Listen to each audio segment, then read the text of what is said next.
This is another Bronco that we're working on, and we're getting close to the end on this project. You can see that the Bronco's been painted.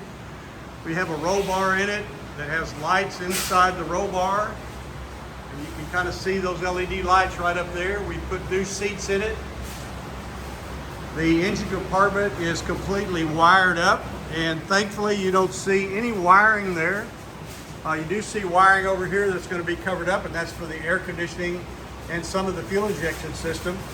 But basically we've got it in pretty good shape so that we can start this motor. What we're working on right now is running a new fuel line from the gas tank to the fuel injection system, and then we will begin the process of priming the engine by removing the distributor, which is right here, and we use a tool to engage the oil pump, and we run it with a drill until we get oil pressure on our oil gauge, which we will have installed in the fitting where the oil pressure sender is right here. This is what tells the oil light or oil gauge, in this case, on your dash if you have oil pressure, and gives you a warning if you have trouble. We remove it and this extension and put a gauge in there that will show us the oil pressure as we are spinning it.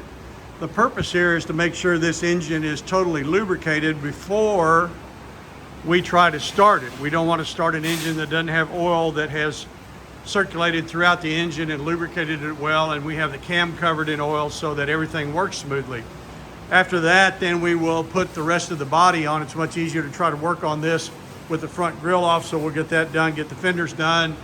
We're going to have a bimini top on it, but it's going to go over to the upholstery shop for some more work over there, and we have some wheels and tires on the way. We hand-built, handmade, fabricated on our own these metal steel fender flares. I'll get that out, so it gave it a nice look.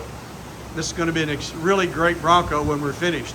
If you want to see more projects that we have for you to look at, for just to enjoy the projects or to see some of the work that we're doing, go to my website, wilsonauto.com. I'm Barry Wilson, owner of Wilson Auto Repair. Been here 40 years.